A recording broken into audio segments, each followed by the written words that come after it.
Hello everyone, welcome back to my channel. My name is Coach Timmy, and if you enjoyed the video today, make sure you like and subscribe and tell me in the comments what kind of videos you'd like to see from me over the course of Season 6. Today we'll be discussing loadouts for different scenarios, go through why I suggest the guns I do relative to the particular meta we've got right now, and even briefly discuss KBM versus controller. Now, firstly, I have always been of the opinion that everyone should be carrying white heals. This is something I learned from Zexro back in the early days of Fortnite.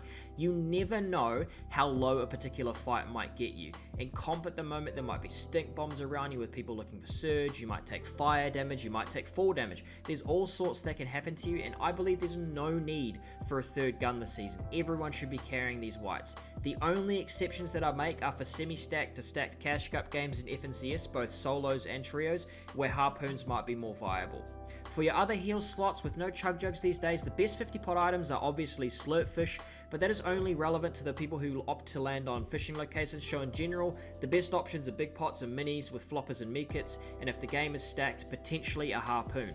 For all of these situations, make the change from makeshift AR to your AR of choice first. The makeshift AR is such a woeful joke of a gun. I honestly wouldn't bother sticking with it in basically any scenario. Make this a strong priority off spawn or early mid game to get either your bones or mechanical parts depending on what you want to go to.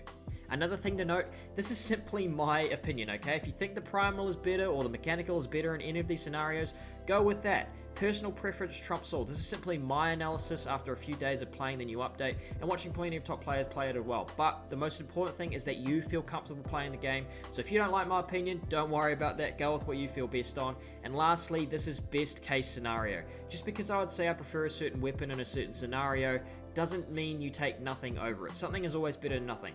Now that we've got all that out of the way, let's get into it.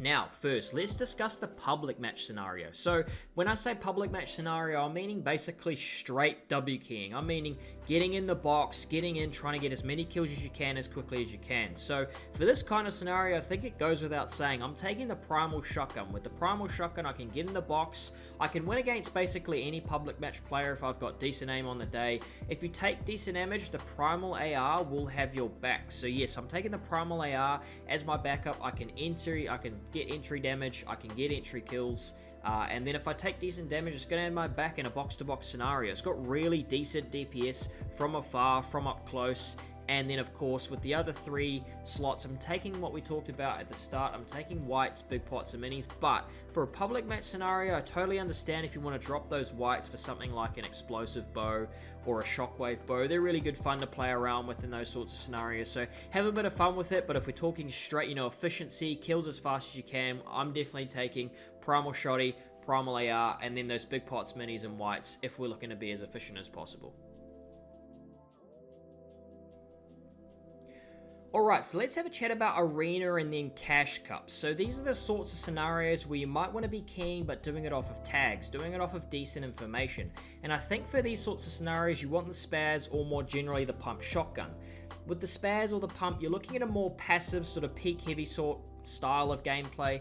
You look to hit the opponent hard and then finish them as quickly as you can, rather than just jumping in and 50-50ing like we might do with the pubs or that straight W keying with the primal that we just talked about. Now for this sort of scenario where you're looking to do it off of tags or something like that, I think it's actually really important you've got first shot accuracy, and for that reason I'd be going with the mechanical AR. I'd be taking the Scar or the blue AR. With this, you're looking to get initial information on the opponent before you look to fight.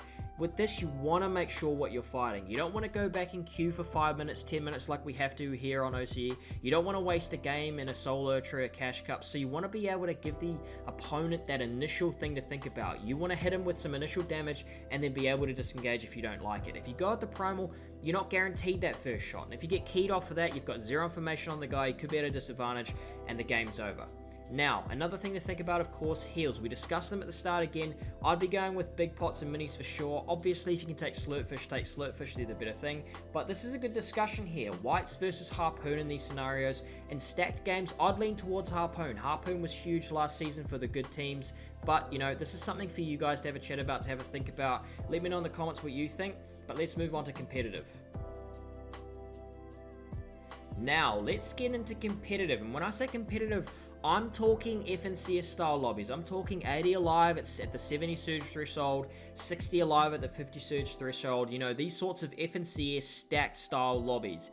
The most important thing to think about, you're not keying in these lobbies. Surge is really, really important to consider, and for that reason, everyone needs mechanical ARs. It's the first thing that you need to get ticked off. Make sure you've got mechanical ARs so that you can get your surge tags. That is the most important thing about an AR in an FNCS style lobby. It needs to be able to hit those tags. With the makeshift, with the primal, there's no first shot accuracy. There's basically no point in having it in those sorts of scenarios. So first thing to think about, how are we going to get the mechanical parts? How are we going to get the mechanical ARs for everyone in our lobbies? That's an important thing to even think about in your drop spot. Now, for shotguns, I'd actually lean towards KBM versus controller on this. I think basically the only time you should be using a shotgun in an FNCS style lobby is when you're trying to get a refresh late game. Have a think about that for a second. If you're not fighting mid game, when are you going to be using your shotgun? In a box-to-box, late game, dropping people down, refresh sort of scenario. So for KBM, I'll be looking to play back as a KBM player in that stage. I want to take peak damage, basically play that same style of fight that we talked about in Arena and Solo Cash Cups, that sort of thing. So for KBM, I'll be taking the spaz, doing peak heavy sort of style stuff. But for the controller, abuse it, man. For the controller players out there, get abusing it this season. Get those primals out. Get rushing into boxes late game. Take people down with those things because they're fucking broken.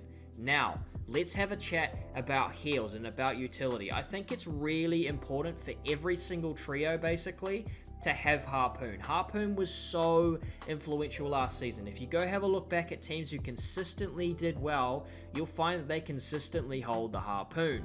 Now, of course, you've also got to be thinking if the stink bow is in the game.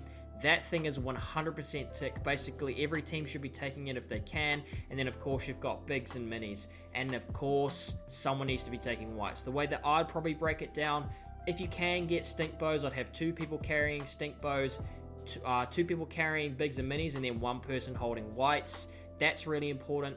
Other things to think about, you could possibly be thinking about floppers, slurpfish, and looking to play those late game, but the biggest thing to think about is surge here, so make sure you get those mech ARs, make sure you get those primals for the controller players late game, and of course have a bit of fun this season, guys. If you enjoy the video, let me know down the bottom, and I'll see you guys in the next video. Peace!